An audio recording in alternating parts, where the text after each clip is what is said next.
of solar power plants. The first one is the photovoltaic system. Ang photovoltaic system ay gumagamit ng energy mula sa araw o sunlight. Kinukuha ito ng mga solar panels at kino-convert directly into electricity. Sa madaling salita, kapag tinamaan ng sikat ng araw ang solar panels, nagpo-produce agad siya ng kuryente na pwede nating gamitin sa mga bahay o buildings. So, simple lang, sunlight to electricity using solar panels. 2 is the solar thermal system. Ito naman ay isang paraan ng pag-generate ng electricity gamit ang init mula sa araw. Gumagamit ito ng mga mirrors para i-concentrate ang sunlight at ituon ito sa isang receiver, kung saan napapainit ang isang fluid hanggang sa mataas na temperature. Ang mainit na fluid na to ay nagpapainit naman ng tubig sa pamamagitan ng heat exchanger at ang tubig ay nagiging superheated steam. Dahil sa mataas na pressure ng steam, pinapaikot nito ang turbine. At habang umiikot ang turbine, ito ay nagkakabit sa generator na nagko-convert ng mechanical energy into electrical energy. Pagkatapos, pinalalamig ulit ang steam para magamit muli yung system. The two types of solar panels, the monocrystalline and polycrystalline solar panels. First is the monocrystalline solar panel. Ito ay gawa sa isang single crystal structure ng silicon. Dahil iisa lang ang crystal structure nito, mas efficient siya sa pag-convert ng sunlight into electricity. Ibig sabihin, mas mataas ang energy output kahit mas maliit ang area. Usually, ito rin ang mas mahal dahil sa mas advanced at mas clean ang production process niya. Makikilala rin siya sa kulay na dark black at mas uniform ang itsura. Next is the polycrystalline solar panel. Ito naman ay gawa sa maraming silicon crystals na pinagsama-sama. Dahil hindi siya single crystal, medyo mas mababa ang efficiency niya kumpara sa monocrystalline. Ibig sabihin, kailangan niya ng mas malaking area para makapag-produce ng same amount of electricity. Pero mas mura naman siya, kaya mas affordable option siya. Makikilala siya sa bluish color at parang mas crystal flakes na itsura. So, in short, ang monocrystalline ay mas efficient at mas mahal, while ang polycrystalline ay mas affordable pero slightly less efficient. Layers of a solar panel. First is the glass layer. Ito ang pinaka-outer part ng solar panel. Ito ang protective cover na pumipigil sa damage mula sa ulan, hangin at alikabok habang pinapapasok pa rin ang sunlight papasok sa panel. Next is the anti-reflection coating. Ito ay manipis na layer na nakakatulong para mas maraming sunlight ang ma-absorb ng solar cells. Pinipigilan nito na mag-reflect pabalik ang light kaya mas efficient ang energy conversion. Then we have the metal grid. Ito ang mga very thin wires na nasa ibabaw ng solar cell. Ito ang kumukuha at nagko-conduct ng electricity na nalilikha ng solar cell papunta sa external circuit. Next are the N-type and P-type silicon. Ito ang pinaka-core ng solar panel. Ang N-type silicon ay may extra electrons habang ang P-type silicon ay may holes or kulang sa electrons. Kapag pinagsama sila, dito nangyayari ang flow of electrons kapag tinamaan ng sunlight, kaya nag-generate ng electricity. Lastly is the metal plate. Ito yung nasa likod ng solar cell na nagsisilbing support at conductor din. Tumutulong siya para makollect at matransfer ang electricity na nabubuo ng panel. So, overall, ang bawat parts ng solar panel from glass to silicon layers ay nagtutulungan para makonvert ang sunlight into usable electrical energy efficiently. How do solar cell works? So, ang una, alamin muna natin kung para saan yung solar cell o yung power cell. ang solar cell ang nagko-convert ng sikat ng araw papunta sa kuryente. Ginagamit ito para magbigay ng power sa bahay, gadgets, at iba pang devices. At nakakatulong din ito sa kalikasan dahil renewable energy source ito. Then, at the first bullet, for maximum efficiency to occur, the solar panel must absorb as much energy as it can from the sun. The more energy it absorbs, the more energy it can supply. So, para maging efficient ang solar panel, kailangan nitong makakuha ng pinakamaraming energy mula sa araw. Kapag mas marami itong ma-absorb, mas marami itong kuryente na kaya niyang i-produce. So, dito naman tayo sa second bullet. Around 5% of energy from the sun is already lost due to reflection once it hit the glass, which is the top layer. May nawawalang energy mula sa araw dahil sa reflection. Kapag tumama ang sikat ng araw sa glass sa ibabaw ng solar panel, may humigit kumulang 5% na energy ang tumatalbong pabalik, kaya hindi na nagagamit. Ganun yung nangyari, nawawala daw yung 5% dahil sa reflection. At the third bullet, to avoid further losses of sun's energy upon entering the glass, this is where the anti-reflection coating comes into play. So, ibig sabihin lang, para mabawasan yung pagkawala ng energy, gumagamit lang ng anti-reflection coating. Ito ay espesyal na pagpatong sa glass na tumutulong para mas maraming liwanag ang makapasok sa solar cell at hindi mag-reflect palabas. Dito naman, pag-uusapan natin yung different scenario to be avoided to prevent the losses due to the reflection. Kanina, sinabi ko na kapag nagre-reflect yung sun sa glass, nawawala yung 5% na energy from the sun. So, dito ipapaliwanag lang kung bakit. This happen when the coating is incorrect. So, makikita nyo sa dalawang larawan sa taas, nagkakaroon ng malaking pagkawala ng energy kapag mali yung anti-reflection coating ng solar panel. So, dun nga, sinasabi yung kaya naglalagay ng anti-reflection para mas makuha natin yung energy. So, kapag mali yung anti-reflection o hindi tama yung coating, mas maraming liwanag yung tumatalbog pabalik sa kanya kaysa pumapasok sa solar cell. Then, makikita natin sa figure na ito, ang mga sinag ng araw o yung kulay dilaw dyan ay nagre-reflect lamang sa ibabaw at hindi nakakapasok sa loob ng panel. Dahil dito, nasasayang ang energy at bumababa ang efficient ng solar cell. So, dito naman tayo sa baba. With the right amount of coating, the reflected energy can be minimized if not totally canceled.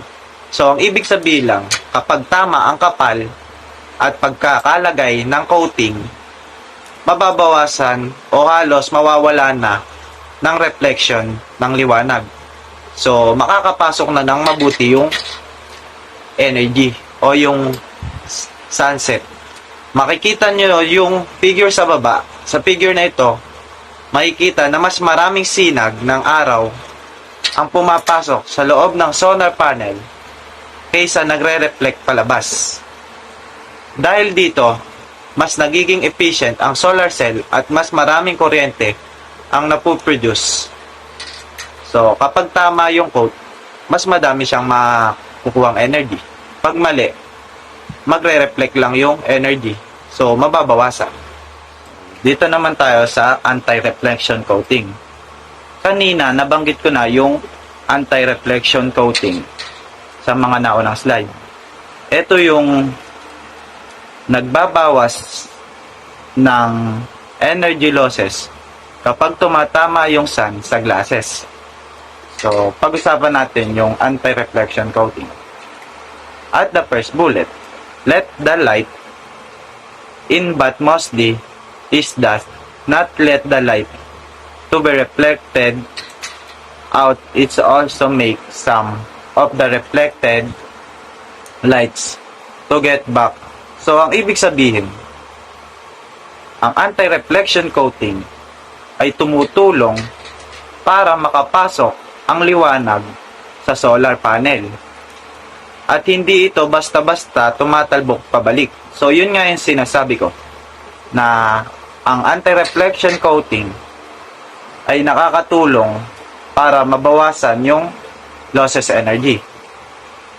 May kakayahang ding itong ibalik o i-redirect ang ibang reflected light pabalik sa loob ng panel para mas magamit at para rin makapag-produce ng kuryente. At the second bullet, certain manipulation is being done during manufacturing to achieve the characteristic. So, ibig sabihin lang, sa paggawa ng solar panel, may espesyal na proseso at design na ginagawa para makuha ang tamang anti-reflection effect. Kasama dito ang tamang kapal at materials ng coating para masigurong maximum ang pagpasok ng liwanag. So, yun yung anti-reflection coating. Para mabawasan yung losses, then para mas makuha yung light na galing sa araw, then ma-produce ng maganda yung energy. So, may question and answer din eh. Ang tanong is, what if just let the light strike the silicon junction without any more barriers on top? So, ang ibig sabihin ng tanong, ano ang mangyayari kung diretso na lang tatama ang sikat ng araw sa silicon ng solar cell nang walang kahit anong coating? So, ano yung sagot dyan? So, andyan na rin. The silicon, being a semiconductor, is a bit shining, exposing it directly to sunlight, may lose about 30% of sun energy to reflection. So, ang sinasabi, ang silicon bilang isang semiconductor ay medyo makintab. Kapag ito ay direktang na-expose sa sikat ng araw nang walang protective coating, may malaking bahagi ng energy, yun nga yung sinasabing 30%, ang magre-reflect o tatalbog pabalik. Dahil dito, malaki ang energy na masasayang at pababa ang efficiency ng solar cell. Then, dagdag nga sa na-explain ko kanina, kaya mahalaga yung paggamit ng anti-reflection coating dahil dito, ang tumutulong para mabawasan ang reflection at mas maraming energy ang makapasok sa solar cell. So, ganon ka-importante yung anti-reflection coating. Photovoltaic effect. So, the generation of voltage and electric current in a material upon exposure to light. So, ibig sabihin nito, kapag yung isang material ay na-expose sa ilaw, lalo na sa sunlight, nagkakaroon nito ng voltage at electric current. So, hindi lang basta umiilaw, kundi may actual na production ng electrical energy. Sa photovoltaic system naman, ito yung pinaka-core concept kung bakit nagiging possible ang pag-convert ng solar energy into electrical energy. So, kapag ang nangyayari, kumbaga yung nangyayari doon, yung energy mula sa araw ay nagiging usable electricity na pwede natin gamitin sa bahay o sa mga devices. So, it is a physical and chemical phenomenon. So, tinatawag itong physical at chemical phenomenon dahil may dalawang bagay na nangyayari. Una, physically, tumatama yung photons o light energy sa material. Pangalawa, chemically, naapektuhan nito yung behavior ng electrons sa loob ng material. Kaya ayun, so hindi lang simpleng interaction, may pagbabago talaga sa structure at movements ng electrons. So kaya nagkakaroon ng current. So to achieve the photovoltaic effect, a material is needed when struck by sunlight will exhibit some characteristic of a conductor. So parang mangyari ang photovoltaic effect, kailangan ng material na kapag tinamaan ng sunlight ay mag-act like a conductor. So ibig sabihin, dapat may kakayahan itong magpalipat-lipat ng electrons. So hindi lahat ng material kaya to. Kaya gumagamit tayo ng specific materials tulad ng silicon. So kapag tama yung material, nagiging possible na gumalaw yung electrons at makabuo ng current. So punta naman tayo sa question. What is happening inside a copper conductor when there is no presence of voltage across it? So sabi dito, its valence electron is free to move, transferring from one atom to another in random. So kahit wala daw voltage na naka-apply sa copper, o ang mga electrons nito, lalo na yung valence electrons, ay kusang gumagalaw na. Pero random yung paggalaw nila, walang direksyon. So ibig sabihin, walang net current dahil hindi sila sabay-sabay gumagalaw sa isang direksyon. So para itong maraming tao na naglalakad pero kanya-kanya ng direksyon, kaya walang organized na movement. Copper is an excellent conductor primarily because its single valence electron is weakly bound to the nucleus, allowing it to break free and move easily. So magaling daw yung copper bilang conductor dahil yung valence electrons nito ay madaling kumawala sa nucleus. So dahil dito, madali siyang gumalaw at mag-transfer from one atom to another. So ito yung dahilan kung bakit ginagamit natin yung copper bilang wires. Dahil efficient siya sa pagdaloy ng kuryente. Ayun, the particular characteristics of a conductor where there are a number of electrons that moves freely is what we should be attained to exhibit the photovoltaic effect. So yung mga ganitong characteristic, maraming free moving electrons. Ang gusto nating ma-achieve sa photovoltaic effect. Kasi kung walang free electrons, walang gagalaw at walang current na mabubuo. Kaya sa solar cells, ginagawa natin ang lahat para makreate yung condition kung saan magiging free at mobile ang electrons kapag tinamaan ng sunlight. Lattice structure of a silicon crystal. So when silicon atoms combine to form a crystal, they arrange themselves in a systematic pattern. So kapag ang silicon atoms daw ay nagsama-sama, hindi sila random ang arrangement. So may organized pattern silang sinusunod na tinatawag nating crystal lattice. So importante ito kasi yung structure nito ay nagdedetermine kung paano gagalaw ang electron sa loob ng material. So each silicon atom shares its valence electrons with 4 neighboring atoms forming a covalent bond.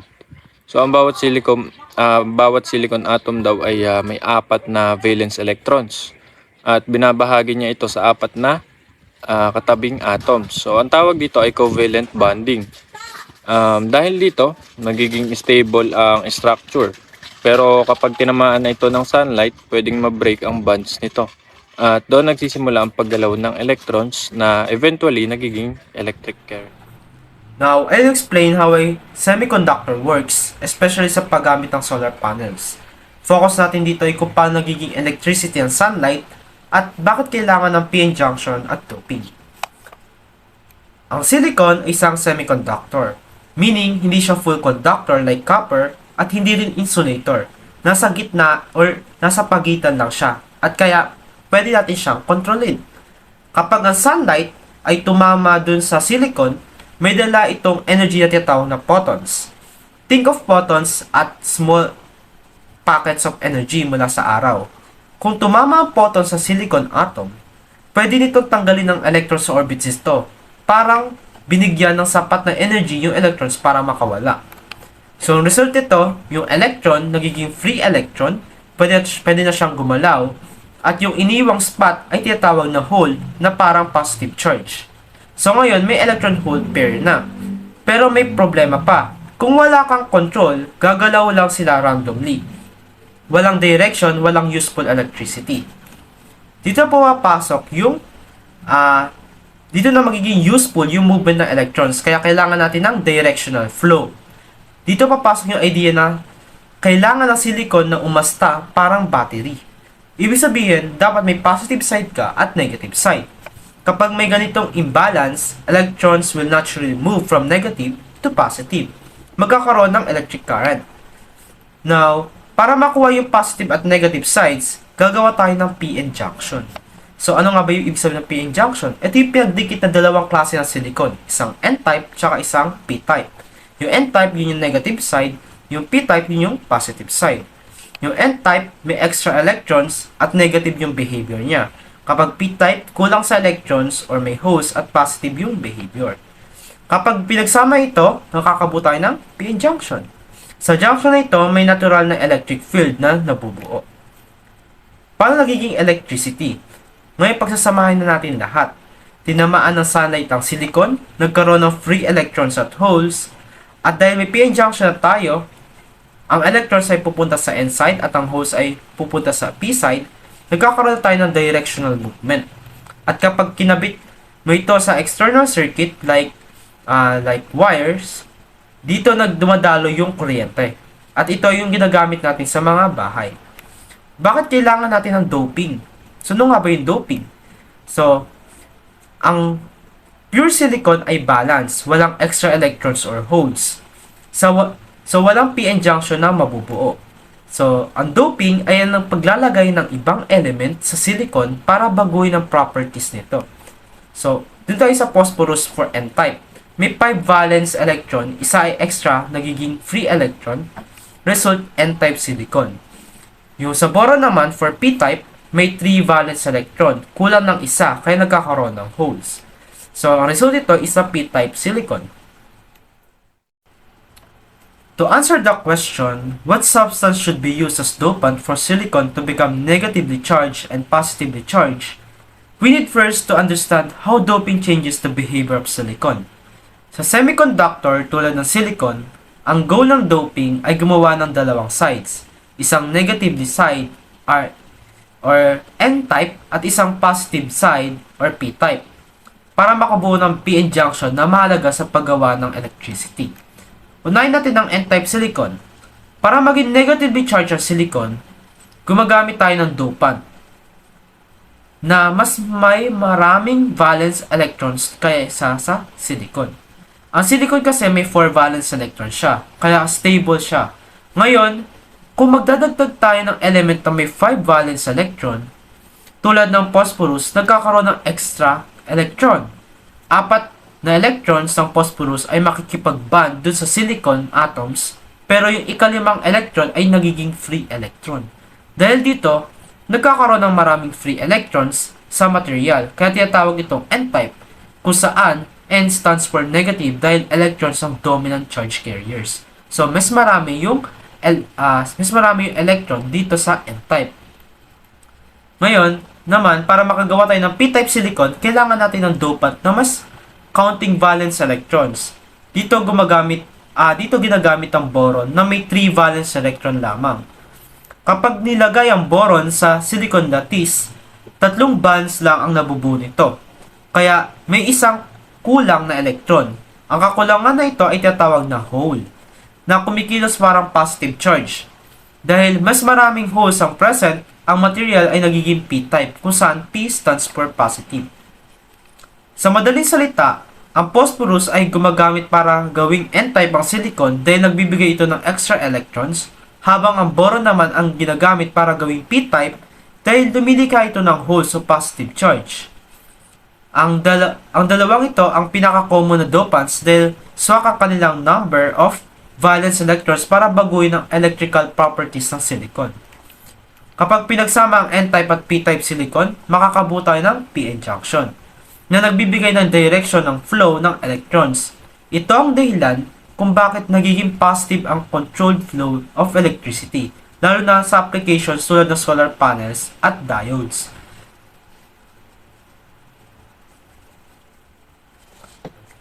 Structure of silicon with phosphorus as dopants. So, ito na tayo sa N-type. Unang-una, tandaan natin na ang pure silicon ay may 4 valence electrons, katulad ng sinabi ko kanina. Bawat silicon atom ay bumubuo ng 4 na covalent bonds sa mga katabing atoms para maging stable. Parang lahat ng electrons ay busy sa bonding, kaya sa pure silicon, konti lang ang free electrons. Kaya hindi siya ganun kagaling mag-conduct ng electricity. Ngayon, papasok ang phosphorus doping. Ang phosphorus ay may 5 valence electrons. So kaya pinasok natin siya sa silicon lattice, papalitan natin ang isang silicon atom. 4 sa 5 electrons niya ay gagamitin para makapag-bond sa neighboring silicon atoms. Same lang sa ginagawa ng silicon. Pero may isang importanteng difference. May isang electron na natitira. Yung extra electron na yon, hindi na kailangan sa bonding. Kaya siya ay mahina ang kapit sa atom. Dahil dito, kahit maliit na energy lang like room temperature, pwede na siyang makawala at maging free electron. Kapag naging free electron na siya, kaya na niyang gumalaw sa loob ng material, nagiging charge carrier siya at tumutulong sa pagdaloy ng kuryente. Ito ang dahilan kung bakit sinasabi natin ng silicon ay may phosphorus ay nagiging N-type, semiconductor. Ang N ay galing sa negative dahil ang pangunahing gumagalaw na charges ay electrons. Ngayon, bakit importante ito sa extra electron? Sa semiconductor, ang goal ay magkaroon ng controlled movement of charges. Sa N-type material, dahil maraming free electrons, mas madali para sa kuryente na dumaloy kapag may applied voltage. Pwede mo siyang isipin as ganito. Sa pure electron, parang kulang ang workers na gumagalaw or tinatawag nating electrons. Pero kapag may phosphorus tayo, nagkakaroon tayo ng extra workers na pwede gumalaw anytime. Kaya mas nagiging conductive ang material. Isa pang importanteng concept dito ay ang phosphorus ay tinatawag na donor atom. So bakit nga ba siya tinatawag na donor atom? Dahil nagbibigay siya ng extra electron sa system. At yung electron na yun ay nagiging dahilan ng increased conductivity. Lattice structure of silicon with boron as dopants. Ngayon, papasok tayo sa boron doping. Ang boron ay may 3 valence electrons, kaya kapag pinasok natin yung boron dun sa silicon, papalitan niya lang yung isang silicon atom. Susubukan niyang makipag-bond sa mga kabilang silicon atoms. Dito may problema. 3 lang ang electrons ng boron at 4 yung valence electron ng silicon. So kailangan sana ng 4 para makumpleto yung bonds. Kaya ang mangyayari, 3 bonds magiging stable at isang bond ang kulang ng electron. Yung kulang na electron na yun yung tinatawag na hole. Ang hole ay parang bakanteng space kung saan dapat may electron kahit wala itong actual particle. Kumikilos ito na parang positive charge or parang katulad ng proton. So bakit positive? Dahil kulang siya ng negative electron. Ngayon, ang interesting dito, gumagalaw yung hole. So paano ba siya gumagalaw? Kapag may isang electron mula sa katabing atom ang lumipat para punan yung hole, nawawala naman siya sa dati niyang pwesto. Nag-iiwan siya ng panibagong hole, so parang lumilipat-lipat ang hole sa lattice. Sa perspective natin, parang ang hole mismo ang gumagalaw, even though electrons talaga yung gumagalaw. So bakit importante yung hole movement? Dahil sa movement ng holes, nagkakaroon ng charge flow at nagiging possible ang electric current. Sa P-type semiconductors, holes ang main charge carriers. Sabihin, mas marami yung holes. Hindi electrons ang dominant kundi yung absence nila. Boron as acceptor atom. Ang boron ay tinatawag na acceptor atom. Bakit? Dahil tinatanggap niya ang electron mula sa ibang atoms para makumpleto ang kulang niya. Kapag nangyari ito, nababawasan ng electron sa ibang lugar, mas maraming holes ang nabubuo. Sa kabuuan, kapag ang silicon ay nilagyan ng boron, nagkakaroon ng kakulangan sa electrons na lumilikha ng holes. Ang mga holes na ito ang nagiging pangunahing charge carriers at nagbibigay na daan sa pagdaloy ng electricity. Dahil dito, ang silicon ay nagiging P-type semiconductor. Dito ay papaliwanag natin. Kapag ang P-type semiconductor ay nag-contact sa N-type semiconductor, nabubuo ang tinatawag na PN junction na napakahalaga para sa mga electronic devices tulad ng diode at solar cell. Sa simula, may malaking pagkakaiba sa charge carrier ng dalawang side. Sa N-type, maraming electrons o negative charge, habang sa P-type, maraming holes o positive charge. Dahil dito, kusang gagalaw ang mga electron mula sa N-side papunta sa P-side. Sa paglipat na ito, nagkakaroon ng recombination. Pinupuno ng electrons ang holes. Dahil sa prosesong ito, nagiging bahagyang negative ang P-side at positive ang N-side sa paligid ng junction. Nabubuo ngayon ang isang region na halos walang pre-charge carrier. Ito ay tinatawag na depletion region. Ang region na ito ay nagsisilbing barrier na pumipigil sa tuloy-tuloy na pagdaloy ng electron. Kapag naabot na ang tinatawag na equilibrium, tumitigil ang net movement ng electron. Sa puntong ito, may nabuo ng electric field sa depletion region na parang isang maliit na baterya. Pinipigilan nito ang karagdagang paglipat ng charges. Ngayon, kapag tinamaan ng liwanag o ng sunlight ang junction, tulad ng sa solar cell, nagbibigay ito ng enerhiya para ma-free ang mga electron. Nabubuo ang tinatawag na electron hole pairs. Dahil sa electric field sa depletion region, hinihiwalay ang mga ito. Ang electrons ay napupunta sa N-side at ang hole naman ay napupunta sa P-side. Kapag may nakakabit na external load, halimbawa ay ilaw o resistor, dadaloy ang electron mula sa N-side papunta sa P-side sa pamamagitan ng circuit. Ang pagdaloy na ito ay tinatawag nating electric current na nagagamit para makagawa ng work tulad ng pag-ilaw ng bombilya.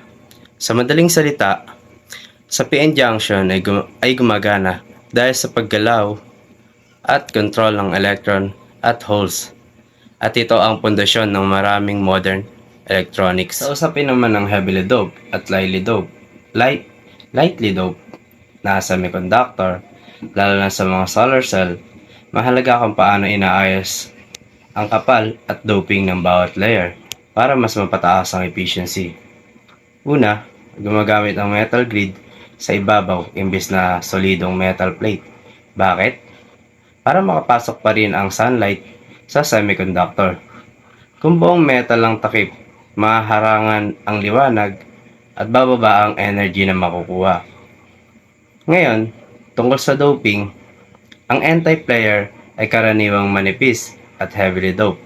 Ibig sabihin, marami itong free electron tulad sa mataas at na concentration ng dopant.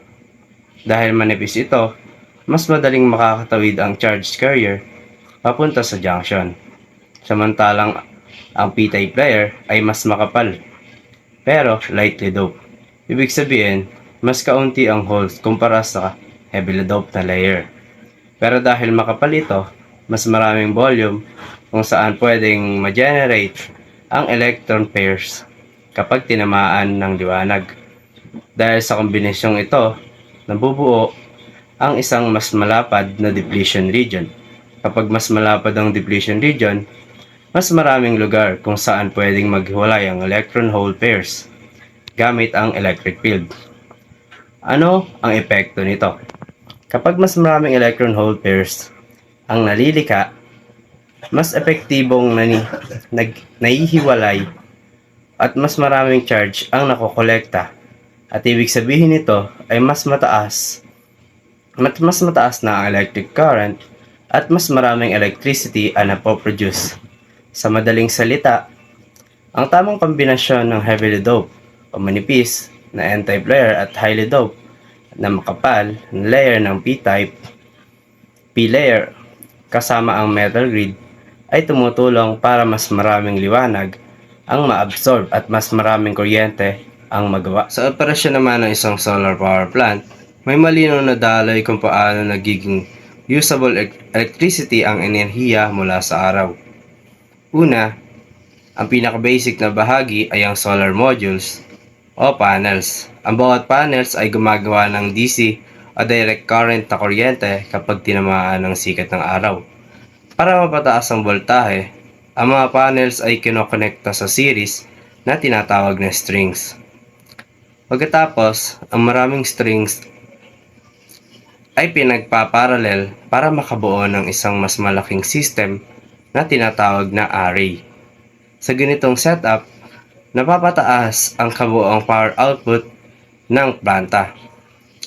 Pangalawa, ang kuryenteng galing sa solar array ay DC pa rin, pero ang ginagamit sa mga bahay at grid ay AC o all alternating current. Kaya kailangan ng centralized inverter. Ang inverter ay nagko-convert ng DC papuntang AC at sinisigurong tama ang frequency at voltahe para mas maging compatible sa power system. Pangatlo, matapos ma-convert sa AC, hindi pa ito agad pinapadala sa malalayong lugar. Karaniwang nasa low voltage level lang ito, mga 460 hanggang 690 volts. Para maging efficient sa transmission at mabawasan ng power loss, ginagamitan ng step-up transformer. Tinataas ang voltahe nito puntang medium voltage, karaniwang nasa 13.8 kV hanggang 45 kV. Sa mas mataas na voltahe, mas kakaunti ang energy loss habang dinadala ang kuryente sa grid. Mula dito, ang kuryente ay pinapasa na sa distribution system at kalaunan ay umabot sa mga bahay, negosyo at sa industriya.